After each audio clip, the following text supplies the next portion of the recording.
sem l'accent en la literatura, l'accent amb Romagnoli, a la ràdio de la cultura i l'esport, els llibres i els autos de tots colors.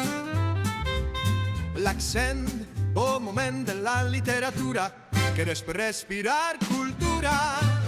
Oh, sent el moment de la literatura, que és respirar cultura.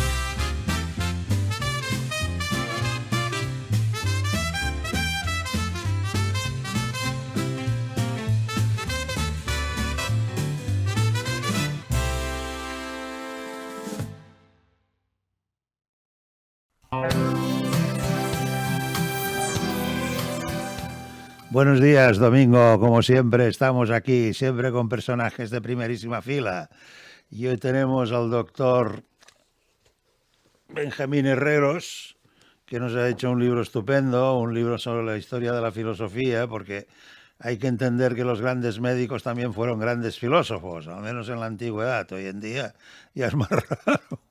Pero bueno, esto funciona como funciona. Ha hecho un libro precioso, creo que lo tiene que leer todo el mundo, desde los estudiantes de bachillerato hasta en las bibliotecas de la universidad, porque no hay que decir una cosa por otra. Es muy bonito, es ameno y no ofende a nadie y gusta. En realidad diremos que es una historia que gusta. Y bueno, y como cada semana, pues procederemos a hacer nuestras preguntas de rigor. ¿Qué tal, Benjamín? ¿Cómo estás? Hola, pues muy buenas. Encantado de estar aquí contigo, Román, y de ver si esta entrevista puede ser útil para alguien. Muchas gracias por la invitación. ¿La historia de la filosofía es realmente la historia de los filósofos? Sí. Vamos a ver, cierto, es así. Vamos a ver, al fin y al cabo, el pensamiento no existe de forma abstracta y no cae del cielo, sino que son personas con nombre y apellidos, diríamos hoy, antiguamente con sus características, las que al final traen el pensamiento. Y la vida de los filósofos es la vida del pensamiento.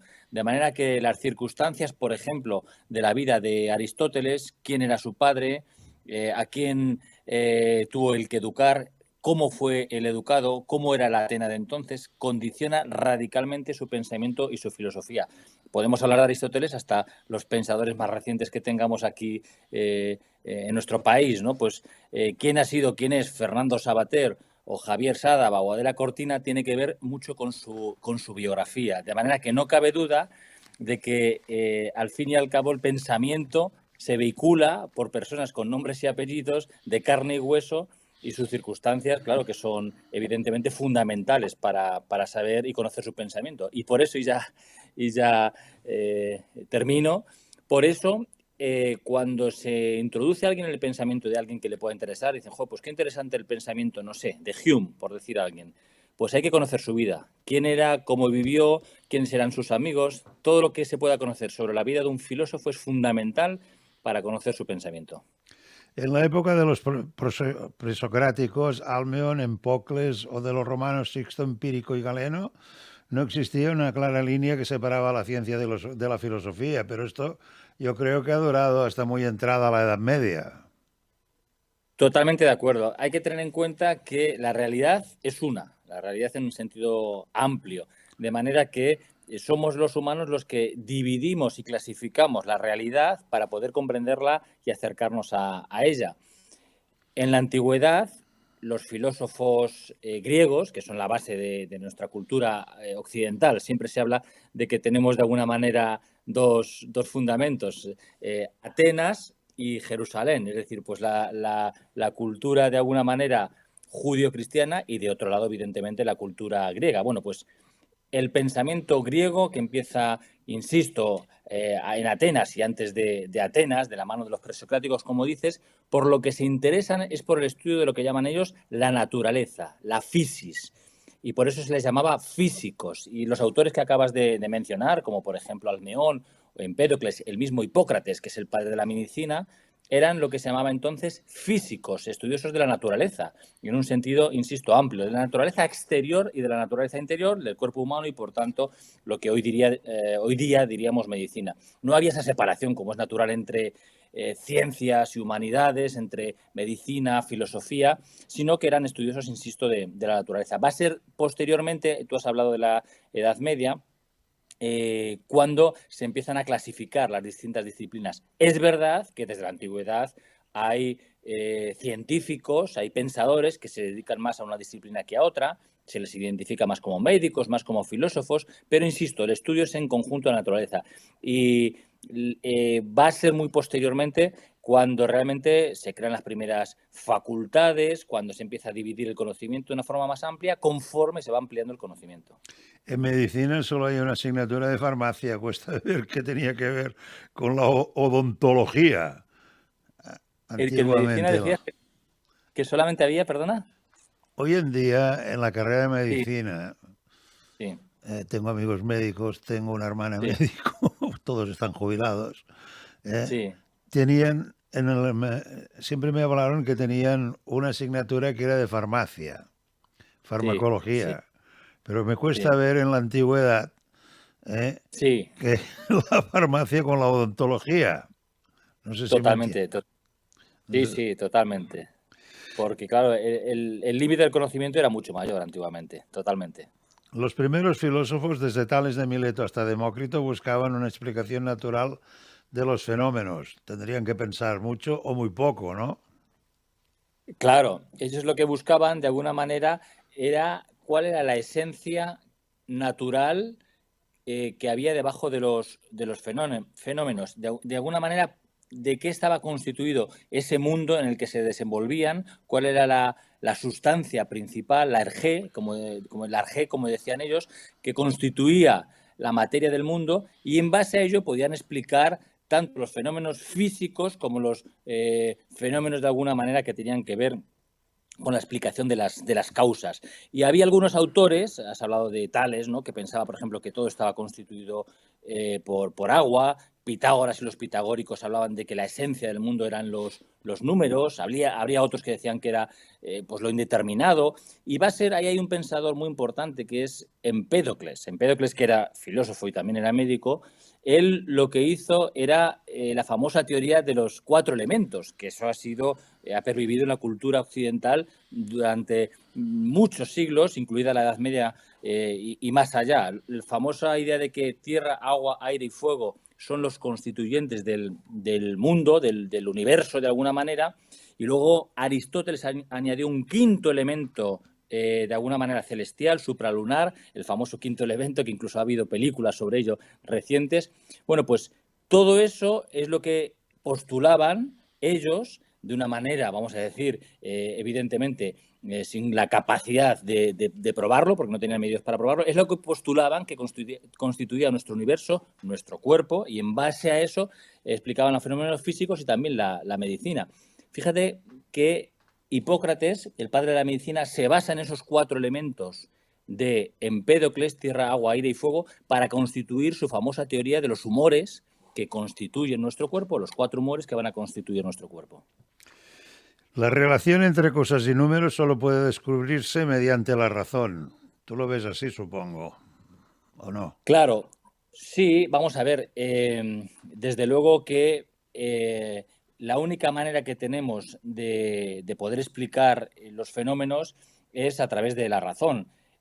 Hay de alguna forma, una relación conflictiva entre el mundo de la razón, el mundo del pensamiento, y por otro lado el mundo de las meras creencias. Y ha habido mucho tiempo, y hay muchas personas, y hoy día es inevitable que convivamos con ello, que para explicar esa relación de la que hablas, pues entre los números y los sucesos y demás, recurren a determinadas creencias sin una base racional, sin una base, hoy diríamos, científica. Ya no solamente creencias filosóficas, sino creencias de mucho otro tipo. Hoy día vivimos, por ejemplo, un movimiento fuerte anticientífico, que no creen en la ciencia, no deja de ser una creencia la que tienen todos estos que creen en medicinas que no están validadas científicamente, etcétera, etcétera. De manera que La razón para mí, desde luego, tendría que ser la base para explicar todas estas relaciones de las que hablamos, pero, insisto, las creencias forman parte de nuestro mundo, no solamente las religiosas, y hay que convivir con ellas. La cultura griega daba mucha importancia a la salud. Quirón era cirujano y botánico y le enseñó a Asclepio las artes curativas. Ser cirujano en aquella época debía ser de miedo, ¿no?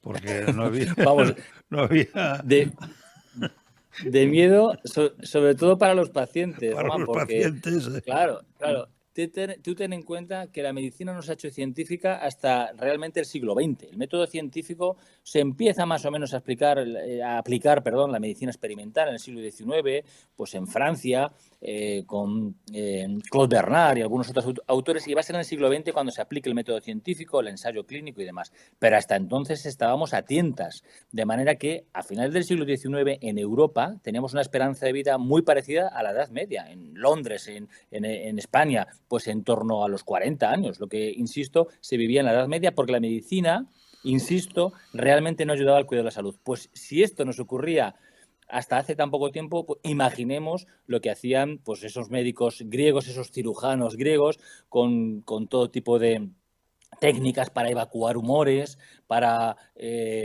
tratar enfermedades. Y fíjate que por eso es tan importante Hipócrates, porque Hipócrates, como se daba cuenta del daño que podía producir la medicina, ese aforismo que ha pasado a la medicina de como si fuera de Hipócrates, que en realidad no lo dijo él, pero bueno, eso del primum non nocere, lo primero no hacer daño, es fundamental, porque Hipócrates se dio cuenta de que muchas veces lo mejor era no hacer nada, no intervenir. Y ojo que para mí era casi lo mejor que podían hacer los médicos y cirujanos griegos, porque posiblemente añadían más daño que realmente un beneficio. De forma que ciertamente los beneficios de la cirugía en aquellos tiempos estaban próximas al cero.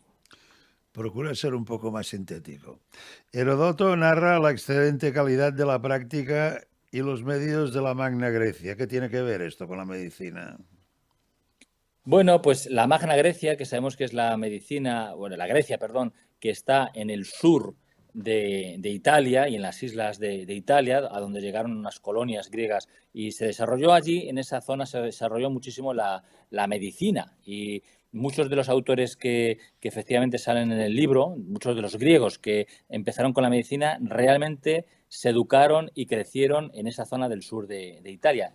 Esto lo narra Herodoto y luego después va a haber unas escuelas de medicina en la Edad Media, muy posteriormente la escuela de Salerno, que desarrollan mucho la medicina en lo que va a ser Italia, ¿no? y lo que era entonces la Magna Grecia. Diógenes apenas comenta el pensamiento, pero apunta que creía en la inmortalidad del alma. Esto era antes del cristianismo, es curioso, ¿no? Sí, claro, no solamente, es decir, que el mundo fuera eterno era de alguna manera un presupuesto de muchos filósofos y pensadores griegos, y la influencia en el cristianismo del pensamiento o de pensamientos orientales respecto a la inmortalidad es notorio y es claro, de muchos, insisto, pensadores y pensamientos y movimientos presocráticos y desde luego de lo que era todo el pensamiento griego. De manera que la inmortalidad del alma no nace ni mucho menos con el cristianismo. Almeón es el iniciador de la medicina científica y uno de los primeros fisiólogos griegos. Se le da poco a conocer. Realizó estudios sobre la embriogénesis y la relación entre el cerebro y la mente. O sea, se adelantó a los psicólogos Sí, a Freud. Freud, sí. Almeón, fíjate que era del siglo VI, estamos hablando del siglo VI antes de Cristo, precisamente en la zona que antes hemos narrado de la Magna Grecia, ¿no? En Crotona, era de donde estaba él. Y Almeón, básicamente, el concepto fundamental que introduce es la idea de equilibrio. La idea de equilibrio, la necesidad de armonía y equilibrio entre distintos pares que unos van hacia un lado, otros hacia otro, y la relación, como acabas de señalar, entre mente, cerebro y lo que sería después el cuerpo. Cierto que Almeón hay muy poquito sobre lo que él dijo, sobre lo que él pudo decir, pero lo poco que tenemos de él y lo que se ha dicho sobre él ciertamente apunta que era un adelantado. Diógenes relata que llegó a ser médico célebre, considerado casi un dios, y vivía, pero si Diógenes vivía en un tonel. No, pero Diógenes lo narra sobre otros médicos. Ahí ya Ah, sabes que Diógenes Laercio, él tiene su vida de filósofos que es magnífica, donde gran parte de la vida de los filósofos, de muchos filósofos griegos y de la época, la conocemos gracias a lo que pudo recopilar Diógenes. Tiene su vida de filósofos es imprescindible para todo aquel que se quiera introducir en la filosofía griega, para conocer la vida de algunos de los filósofos más importantes. Lo decíamos al principio, si quieres conocer el pensamiento de un filósofo, conoce su vida. Y para eso nos ha ayudado mucho la vida de filósofos de Diógenes Laercio. Aristóteles dice que Empedocles fue el inventor de la retórica y, según Sátiro, un orador excelente.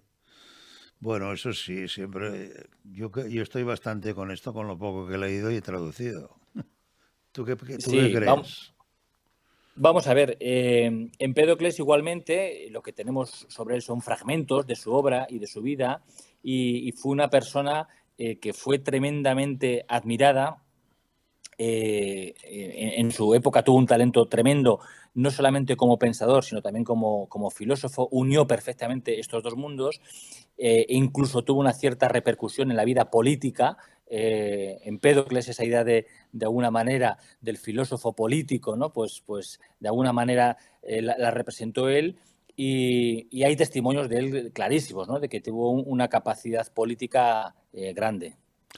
En si los elementos están en equilibrio, se produce la buena salud y si un elemento se encuentra en desequilibrio, se produce la enfermedad. Bueno, esto es más filosófico que práctico, ¿no? Bueno, ciertamente es lo que te decía, ¿no? Que claro, los filósofos, los médicos y filósofos, los médicos de aquella época, ¿no? De Grecia, realmente no aplicaban un método científico porque todavía ni siquiera estaba descrito el método científico, pero sí tenían ciertas intuiciones que de alguna manera son válidas también hoy día. Es imposible definir qué es la enfermedad con precisión, qué es la salud. Hay una dialéctica entre esta idea de salud y de enfermedad, pero en esa dialéctica entre enfermedad y salud el equilibrio es fundamental. Si nuestro cuerpo a nivel físico, orgánico, bioquímico no tiene una situación de equilibrio, de homeostasis, como se dice en medicina, pues evidentemente se puede producir la enfermedad. Y a nivel psíquico, pues también. Los hipocráticos, por el contrario, pensaban que la enfermedad se origina por una mirada de causas. ¿Qué querías decir tú con esto? ¿O lo he Bueno, leído mal yo? no, Miriada, sí, por muchísimas causas, ¿no? Los hipocráticos, Hipócrates, con su idea de los cuatro humores, ya lo he comentado antes, Hipócrates piensa que estamos constituidos por cuatro humores, que esos humores, decía antes, están basados en los elementos de Empédocles, y el desequilibrio que se produce entre esos humores se puede ver a muchas causas externas y también internas. Y la medicina lo que tenía que hacer en esto se aproxima un poquito a las teorías de las medicinas orientales, ¿no? Con eso de que estamos constituidos una serie de canales por los que pasa la energía, el ki, como dicen en Oriente, y hay que buscar el equilibrio pues, en la energía.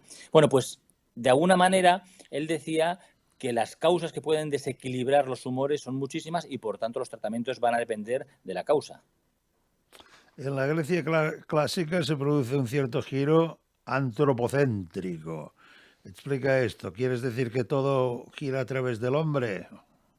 Mira, hasta lo que cambia fundamentalmente el mundo griego y el mundo occidental va a ser que deja de explicarse los fenómenos naturales, la physis que decía antes, dejan de explicarse desde mitos y se empiezan a intentar explicar por lo que tú antes nombrabas, que es por la razón. Esto se ha traducido como logos, la palabra, la razón, de muchas maneras se puede de alguna manera interpretar. Bueno, pues el paso del mito al logos es lo que constituye y lo que fundamenta el mundo griego.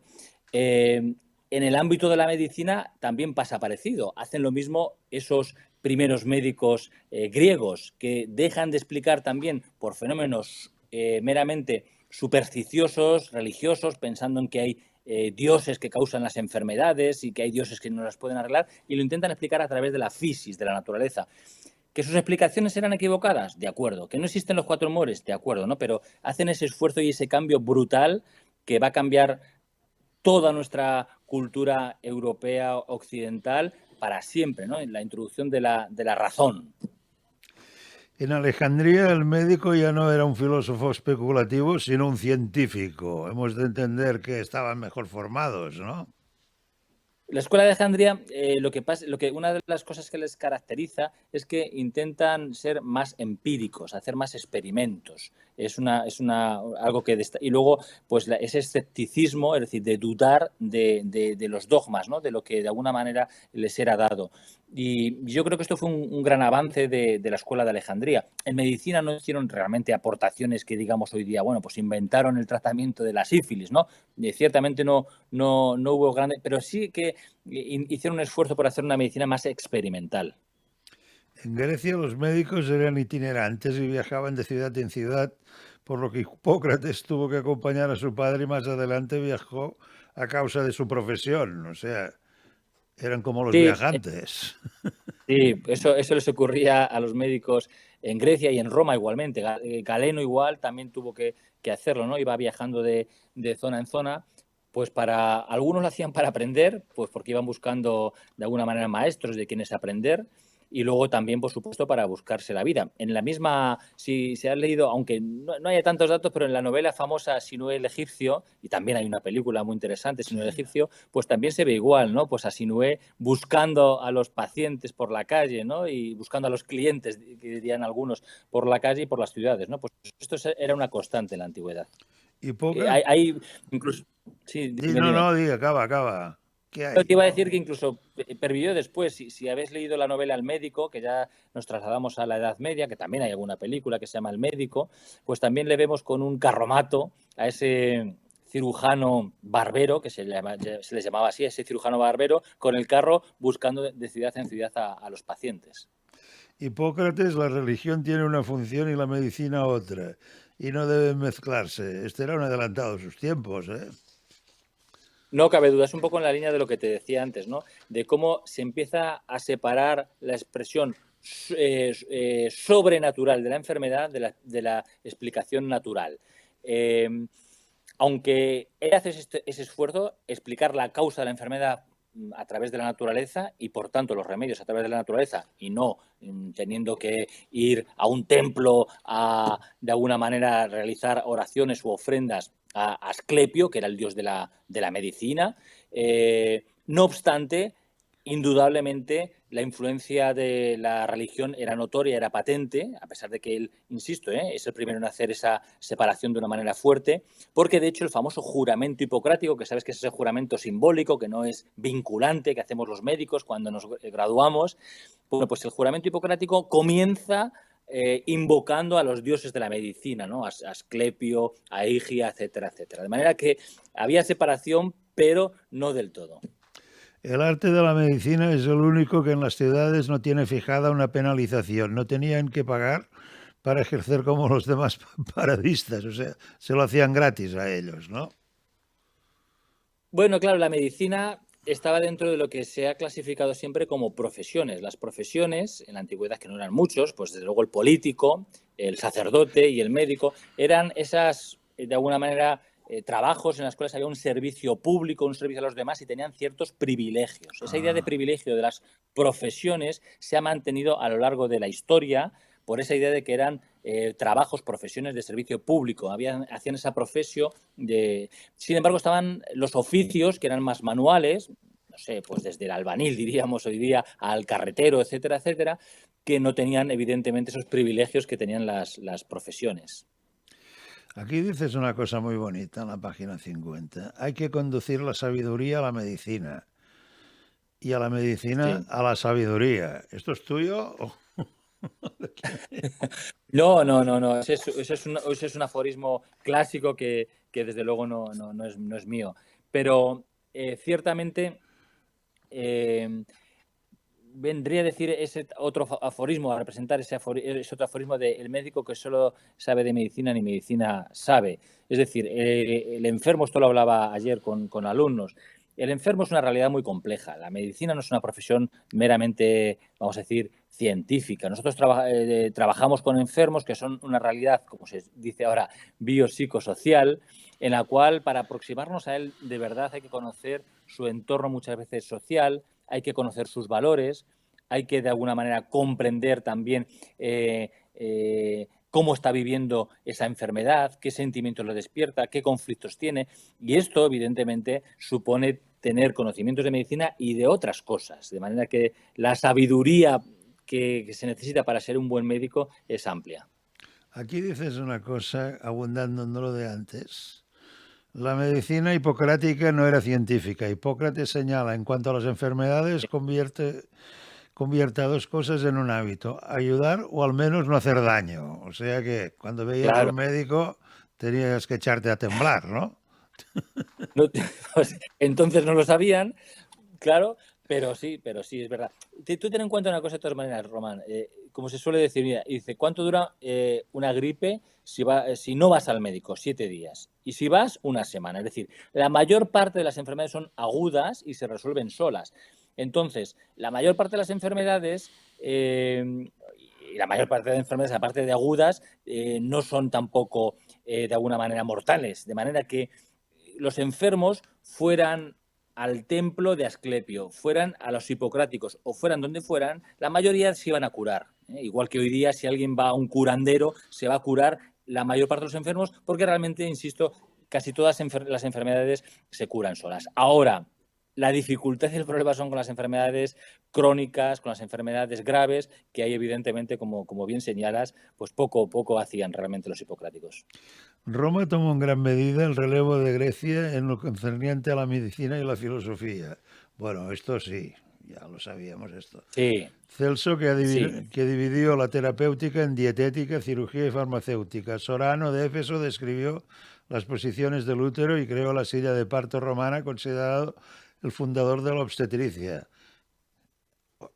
¿Se ha Sí. encontrado alguna Esto silla de parto? Hay ilustraciones, Ah, hay ilustraciones, pero no, físicamente no, pero sí que hay ilustraciones. Y luego Celso fue un médico magnífico. Imagino que conocerás a un famoso, de alguna manera, científico y pensador que era Paracelso. Bueno, pues sí, hombre, el Paracelso se llamaba a sí bachillerato. mismo. Claro, Paracelso se llamó a sí mismo Paracelso porque decía que él era que iba más allá de Celso. Ah, Paracelso estamos hablando del siglo XVI, ¿no? Y él comenzaba más Paracelso quemando los textos de los clásicos, entre otros los de Celso, para demostrar que él iba a cambiar y a remodelar por completo la medicina. muy listo no era, si quemaba libros. Los dos Sí, médicos filósofos romanos más importantes de Roma fueron el escéptico Sexto Empírico y el hipocrático Galeno de Pérgamo. De Galeno sí. sí que había oído hablar mucho, de Sexto Empírico Sí. no tanto. Sexto Empírico es más conocido, la verdad, como filósofo, pero fíjate su apellido, vamos, su seudónimo más que apellido, Sexto Empírico, empírico que nos dice que iba siempre de alguna manera a lo experimental, ¿no? A la realidad.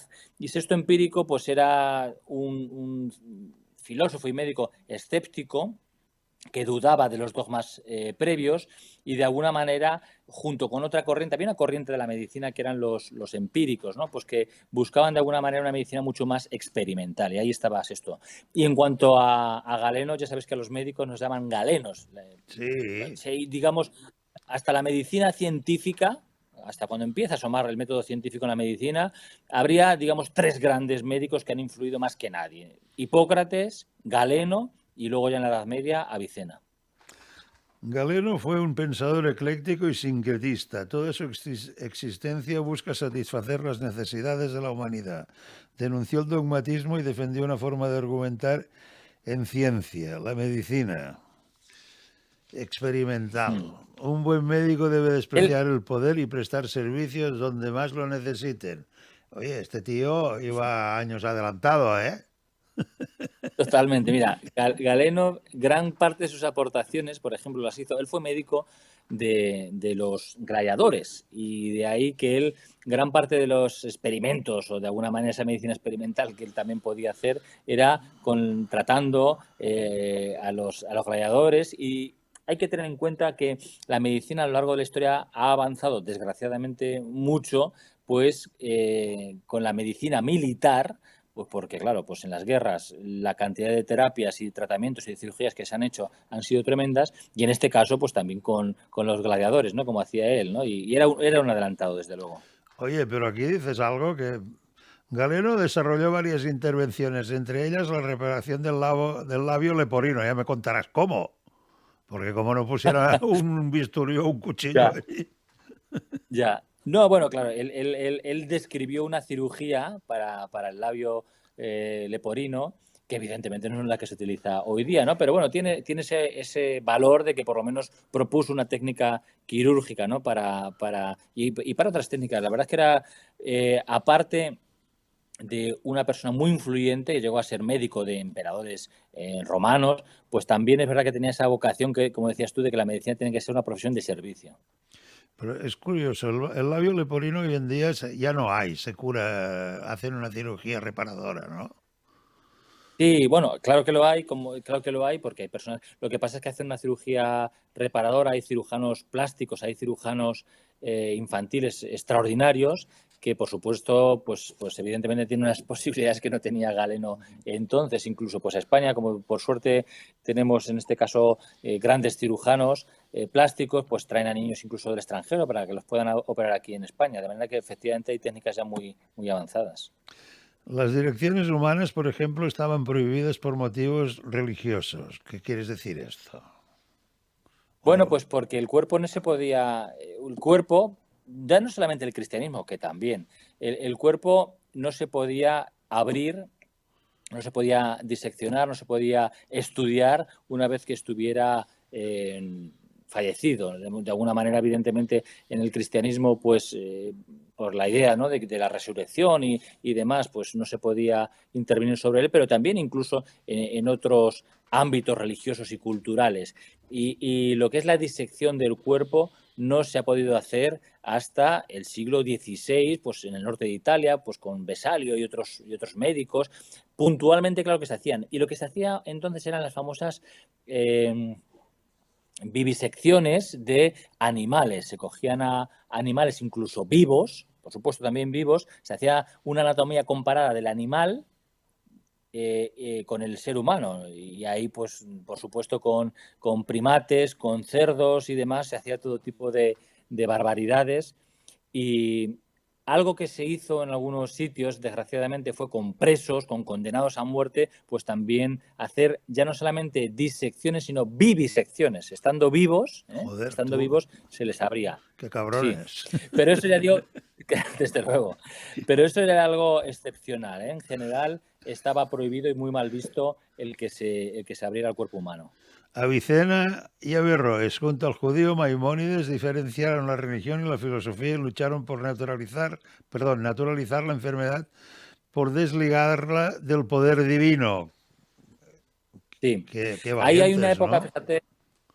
Sí, hay una época que hemos saltado ahora, si te das cuenta, desde ya Roma vamos a decir, pues el siglo X, XI, XII, y entre medias, pues es verdad que vivimos una época, no solamente, por supuesto, en Europa, ¿no? Sino en el mundo conocido.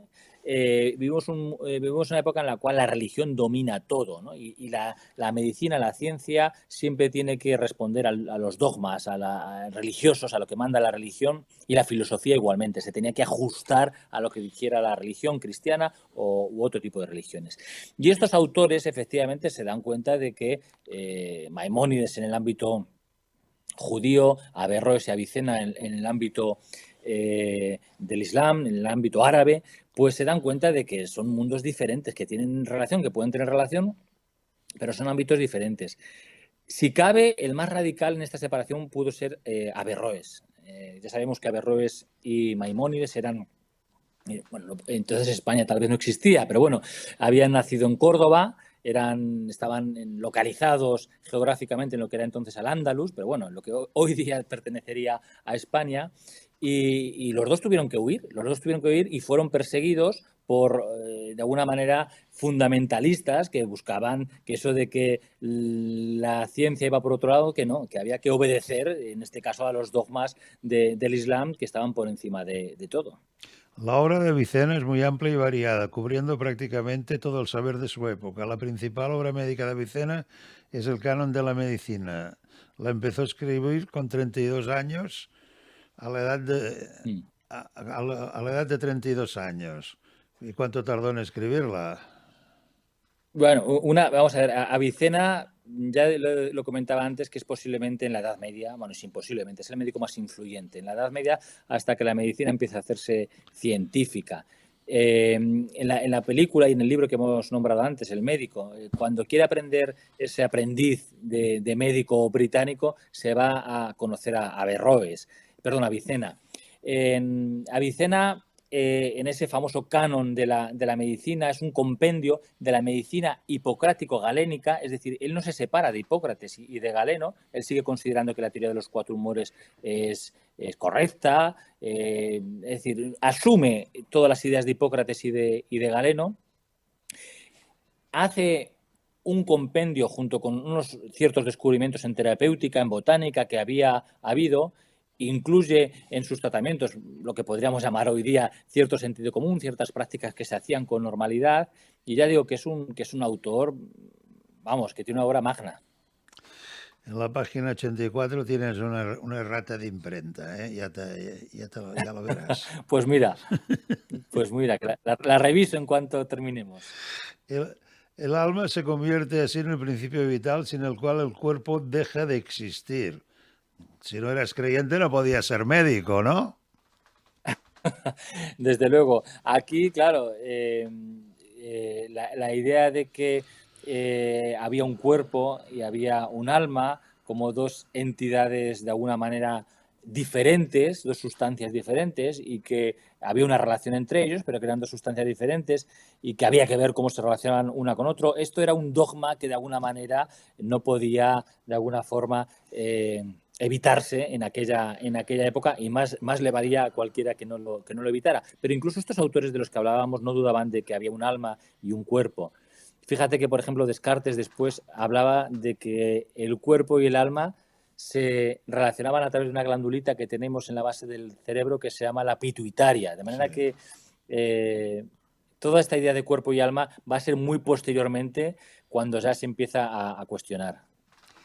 Mantinc almas rinquín. Esto es lo máximo que puede realizar una persona cuando es lo primero que tiene entre manos. Distinguir lo confuso y corregir lo corrompido. Vaya axioma, tú. Sí. Bueno, esto de alguna manera, la medicina que se practicaba en aquella época era una medicina que se llama aforística. Es decir, todos estos autores de los que hablamos, desde Maimónides a muchos otros, de alguna manera traducían todos esos principios de la medicina en aforismos, como el que acabas de nombrar, para que fueran de fácil aprendizaje por sus discípulos y por los estudiantes de medicina y que luego después los pudieran aplicar. La introducción de las perturbaciones de la mente es una de las principales contribuciones de Avicena a la medicina. Este era psiquiatra, ¿no? Sí, bueno, es verdad que los árabes se preocuparon mucho por la mente, ¿no? Por las enfermedades de la mente. Y de hecho se dice que los primeros, lo que entonces se podía llamar manicomios, ¿no? Hoy día evidentemente ya desapareció esa terminología, pero aparecieron en el mundo árabe, ¿eh? Esos primeros hospitales monográficos dedicados a enfermos mentales, que esto es conocido desde siempre, ¿no? Si miramos la Biblia y cualquier otro texto de la antigüedad, vemos que al enfermo mental siempre parece que se le ha tratado con un cierto desdén. Bueno, pues parece que uno de los primeros que se acercaron con interés a este tipo de enfermedades fueron los árabes. Averroes es otro ejemplo de Hakim. Coincide con Avicena en la epistemología inductiva, pero se apartó de él y de los ortodoxos. ¿Aquí qué estamos? ¿En filosofía pura o en práctica médica, tú? Porque no lo pillo. Es un poco lo que te decía antes de Averroes, ¿no? Que él era, de alguna forma, si cabe, de estos autores árabes, el que separaba de una forma más clara lo que era medicina, lo que era la ciencia, de la religión. Fue en este caso el más claro, fue más allá de Avicena, es un poco lo que quiero decir con él. Y también lo que quiero decir con respecto a este inductivismo que señalabas, más filosófico, es que estos autores, casi todos eran autores muy aristotélicos. Si te acuerdas de ese famoso cuadro de la Academia, de Rafael, Sí. sale en el centro Platón señalando al cielo, al mundo de las ideas, y sin embargo sale Aristóteles señalando abajo, ¿no? a la realidad, porque era alguien mucho más realista. Y estos filósofos utilizan una metodología de la ciencia muy aristotélica, muy realista, muy de ir a lo que tenemos en nuestras manos, y esta es la idea desde luego de Averroes, que era aristotélico de la A a la Z. Averroes fue desterrado a Lucena y la mayoría de sus obras fueron quemadas o censuradas. Su obra jurídica más importante es la Vidya, un tratado de derecho islámico. Yo no lo conocía como jurista. Yo soy abogado desde Sí, hace es que muchos años y no lo conocía. Pues, era familia, en su familia había también jueces y es verdad que bueno, pues tuvo una obra muy amplia, porque como has podido comprobar, gran parte de ella se ha perdido, y entre otros hizo también textos jurídicos. Sí, Averroes fue una figura extraordinaria. Averroes admiraba a Aristóteles y consideraba que había contribuido más que nadie en el progreso hacia la verdad. La tarea del filósofo es sacar a la luz la verdad revelada. Nos encontramos Sí. más en gente teórica que en gente práctica. Es así, ¿verdad? Esto. Sí. Sí, bueno. Di. Dime. No, Román, te iba a decir que como puedes ver, para él el filósofo, de hecho le llamaba así, el filósofo era Aristóteles, ¿no? Cuando se refería a él simplemente hablaba de el filósofo. Averroes daba suma importancia a la dietética, por lo que el colige sitúa la nutrición en el centro de la medicina. ¿Qué es el colige? Sí. El Goliget es un tratado suyo, es una obra suya muy conocida, que además por suerte es una de las que se ha conservado, y hay copias, tenemos copias del Goliget, y es uno de los tratados de medicina más importantes de Averroes, ¿no? Donde efectivamente hay unos apartados importantes sobre dietética y lo que hoy diríamos nutrición. El mejor entre los médicos es aquel que está ocupado. Lee y revisa muchos libros de los médicos antiguos, especialmente de Galeno. ¿Quién lo dijo esto, tú? Pues igualmente estamos aquí hablando también de Averroes, ¿no? Pues porque él se mantenía en esa idea de preservar el conocimiento de los clásicos, ¿no? De cómo Galeno seguía siendo una autoridad en medicina. Fíjate que ya estamos aquí hablando, y va a llegar esto hasta después, ¿eh? O sea que estamos hablando de lo que decíamos al principio, de que desde luego científica la medicina no lo era. El libro de las admoniciones, la medicina es una posibilidad, no una certeza, mientras la muerte es decretada como interminable. Es imposible que un médico bueno y experto sea suficiente para todos los hombres. Hace un esfuerzo para visitar las enfermedades de los indigentes y los pobres y cúralos, porque no encontrarás una justicia mayor que esta. Caramba, esto es una oración, ¿eh? Tú. Sí, no, desde luego que la idea de que la medicina tiene, desde luego, que ocuparse de los necesitados, de los vulnerables, que diríamos hoy día, de las personas que no tienen recursos para pagarse un médico, esa idea ha estado presente en gran medida en la medicina árabe, en la medicina judía y en la medicina cristiana, ¿no? Vimos así porque estaban las tres influidas, no cabe duda, por la religión en aquellos tiempos. Pero la idea de caridad que se decía entonces, hoy día hablaríamos de justicia más que de caridad, ha estado muy presente en la medicina. Eso de que al pobre, al necesitado, hay que atenderle. También el cuidado de la salud, insisto, ha estado muy vigente. Gran parte de los primeros hospitales eran hospederías, hospicios para pobres, en esa medicina que se hacía a veces en los monasterios. Aquí estoy hablando ahora de un mundo más cristiano. En los monasterios, donde se atendía a los necesitados, tenían unas habitaciones, unos apartados para los enfermos, y durante mucho tiempo, durante siglos, esa medicina monástica, que también, insisto, con esta idea de caridad se practicaba en el mundo judío y en el mundo árabe, ha estado muy presente. Mucho después ya es cuando vamos a hablar de que la medicina no es una cuestión de caridad, sino que es una cuestión de justicia, ¿no? Pero eso falta mucho tiempo todavía para llegar a eso. Isa Israeli fue uno de los primeros médicos judíos orientándose hacia la ciencia y las filosofías griegas. O sea, este hizo una regresión en realidad, ¿no? Sí, sí. Bueno, Israel no es demasiado conocido. Israeli es un médico judío, pero por suerte tenemos de él varios textos íntegros que son preciosos de leer. Y igualmente, no se aparta de los clásicos, ¿no? Esto que cuando hablas tú, Román, de regresión, es que lo hacen todos, ¿eh? Ninguno cuestiona la autoridad de los clásicos. Y por eso te decía antes la importancia de Paracelso, que más allá de las excentricidades de quemar libros, pues intentó romper y explicar la enfermedad de otra manera. Paracelso.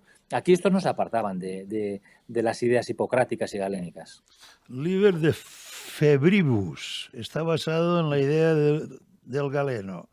La fiebre debilita y perturba las actividades naturales. Bueno, esto ya lo sabíamos, ¿no? Sí, este es uno de los textos conocidos de este autor judío, efectivamente. Maimónides, el vicio y la virtud tienen una naturaleza cívica. Explica esto. Los vicios morales conducen a acciones contrarias al bien común por lo que la sociedad tiene que protegerse de ellas. O sea, la gente no podía hacer lo que le daba la gana, por lo que veo, ¿no? Maimónides era también médico aristotélico por completo, y la ética aristotélica es una ética de las virtudes, ¿eh? El libro por antonomasia de Aristóteles en ética, la ética Nicómaco, que pensó, por lo visto, llamarle también pues, sobre la virtud de alguna manera.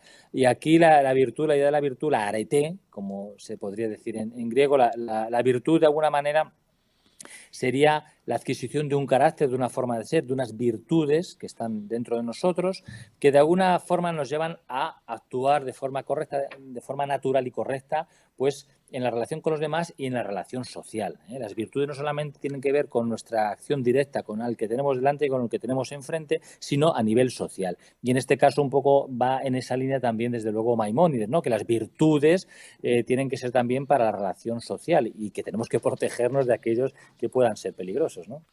La santidad es un mandamiento inexcusable. La ciencia es la sirvienta de la Torah. Los rabinos más estrictos mantienen que era la mejor muerte que la conversación con el...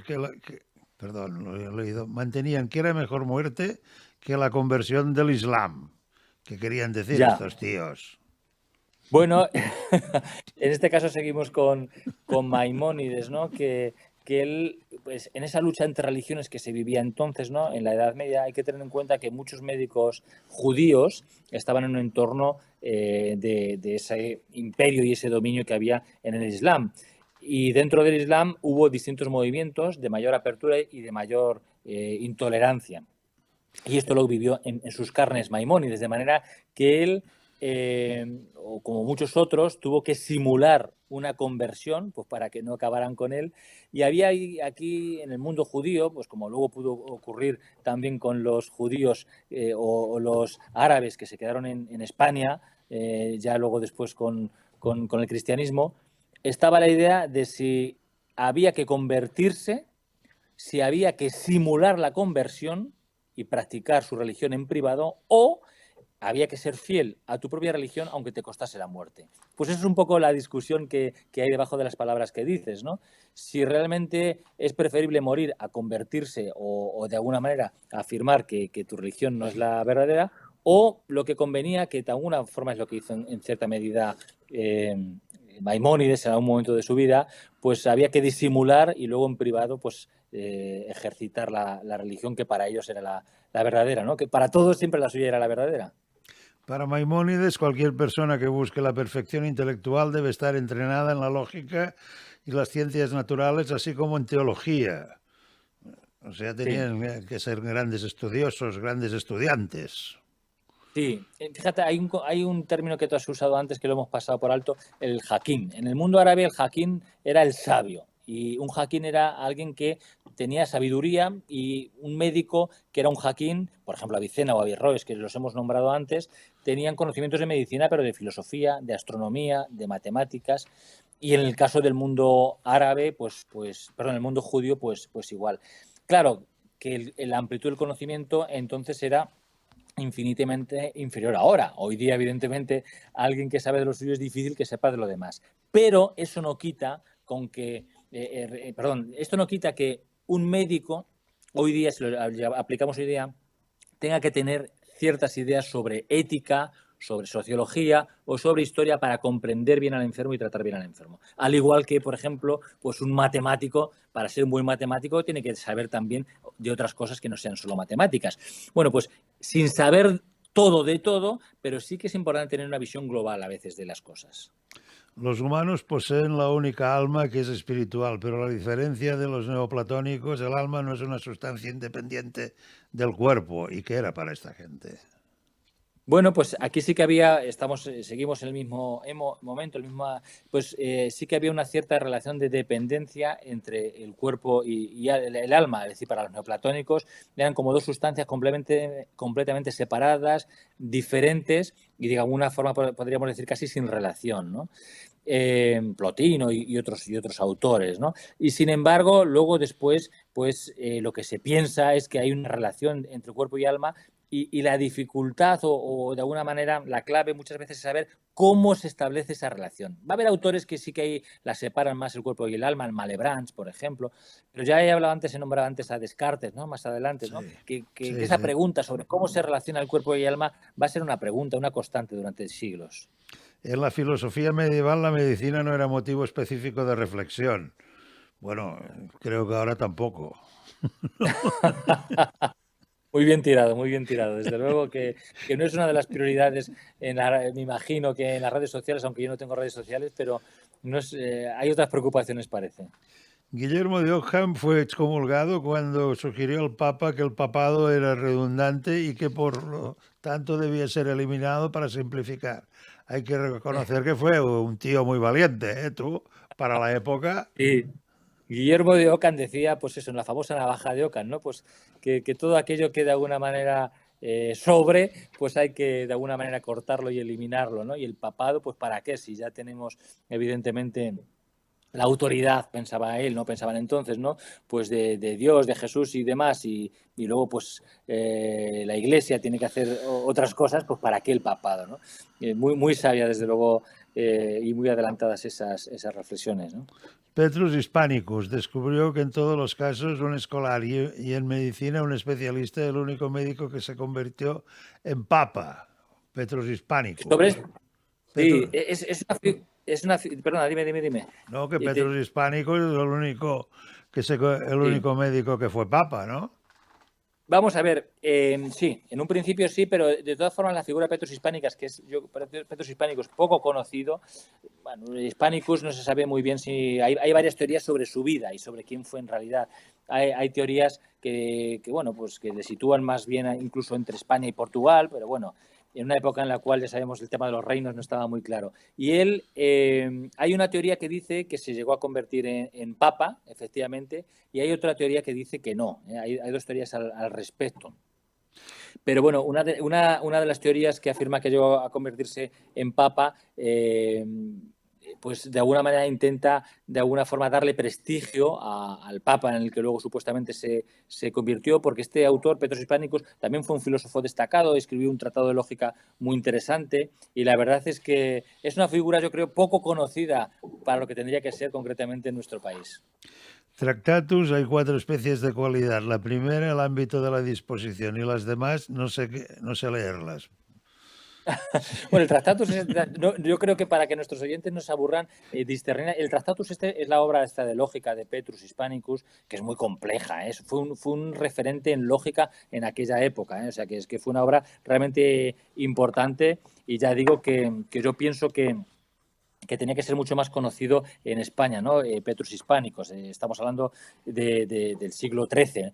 Y en aquella época se convirtió como el libro de texto en lógica de alguna manera aristotélica, que Aristóteles vuelve a ser un poquito el referente, y explicó en gran medida gran parte de la lógica aristotélica. Y que sería, insisto, supuestamente el Papa Juan XXI, pues querían de alguna manera, la teoría que dice que no fue al final el Papa Juan XXI, sino que eran dos figuras diferentes, los que dicen esto dicen que para dotarle prestigio intelectual a Juan XXI, dicen que Juan XXI fue el que escribió esta obra de lógica, ¿no?, de la que hablas. El Thesaurus Pauperum fue uno de los libros de medicina más utilizados en la Edad Media. Dominaba el glaucoma, es decir, la enfermedad del ojo duro. O sea, en aquella época ya sabían lo que era esto. Sí, sí. El glaucoma ha estado presente, desde luego. Fíjate, en el texto posiblemente donde primero se habla de medicina en la historia de la humanidad es un texto babilónico de la antigua Mesopotamia, el famoso Código Hammurabi. Estamos hablando del 1600, ¿no? Antes de nuestra era. Pues ahí ya se habla de la medicina, de cómo se practica la medicina entonces, de algunas normas de la medicina y, entre otras, se habla, por ejemplo, del glaucoma, de cómo se operaba el glaucoma, cómo había que hacerlo y qué pasaba si alguien operaba mal un glaucoma. O sea, que el glaucoma ha convivido con nosotros desde siempre. Marsilio de Padua era considerado el recurso de la reforma de la teoría moderna del Estado y uno de los arquitectos de la democracia moderna. Pues sin duda. Sí. Marsilio de Padua tiene un librito que se lo recomendaría a todos nuestros oyentes, Defensor Pacis, que son 100 paginitas, se lee muy rápido y muy bien, donde él, de alguna manera, efectivamente es un renacentista y de alguna forma él intenta articular un Estado, un modelo de Estado que no esté dominado por los poderes absolutos, por la Iglesia y demás, sino que ese Estado pues tenga una cierta independencia y busque el bien de la propia sociedad y no el bien de la Iglesia. Intenta discernir y separar los objetivos y fines de la Iglesia de los objetivos y fines del Estado. Dice que el Estado tiene que funcionar, como era médico, este autor, dice que el Estado tiene que funcionar con esa armonía que tiene que también funcionar un cuerpo, haciendo una analogía. Un autor, ya digo, y Defensor Pacis, un texto precioso. La ley humana es diferente a la ley eterna, por lo que tienen que estar separadas, como también deben separarse la búsqueda del bien común indolente de este mundo y del bien trascendente. La Iglesia no tiene autoridad sobre el pueblo y debe estar bajo el poder del gobernante. Esto es una pasada, tú. Esto es Defensor Pacis. Esto es la tesis que él evidentemente defiende en Defensor Pacis y lo que le llevó a que evidentemente fuera de alguna forma perseguido, excomulgado, etcétera, etcétera, y que fuera acogido por el poder del imperio, del emperador entonces, que en esas luchas que había entonces entre el poder del emperador, de lo que era el poder de alguna forma civil, por así decirlo, y el poder de la Iglesia, ¿no? Pues en esa lucha entre lo que podríamos decir Estado e Iglesia, él se situaba a favor del Estado, ¿no? Como acabas de decir. La tranquilitat o salud de la comunidad es el factor determinante de la vida social. Fundamenta estas ideas en la concepción aristotélica de las civitas como órgano animal. Claro. Eso, para traducirlo es lo que acabo de decir antes. Él hace unas analogías entre el cuerpo humano, la armonía del cuerpo humano y la armonía del cuerpo social. Es decir, distintas partes diferentes, cada una con su propia función, pero que para que haya un funcionamiento armónico global, cada una tiene que funcionar bien y ponerse de acuerdo con las demás partes. Esa analogía entre el cuerpo humano y el cuerpo social la hace muy bien este autor, ¿no?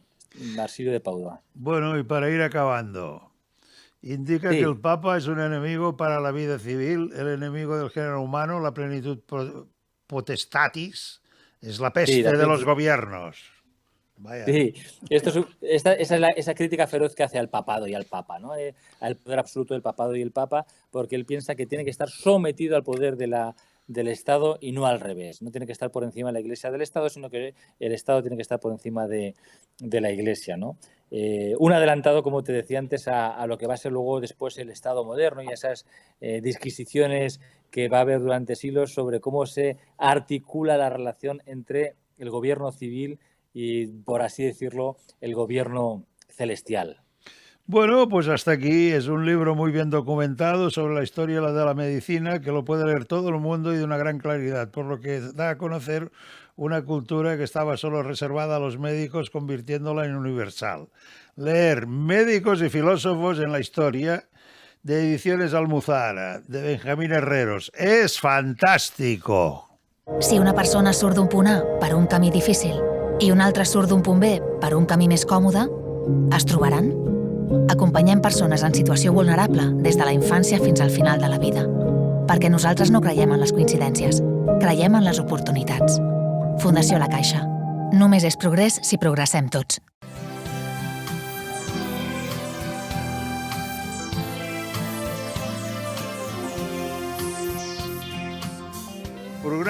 patrocinat per CaixaBank i Saba Aparcaments. Generosament.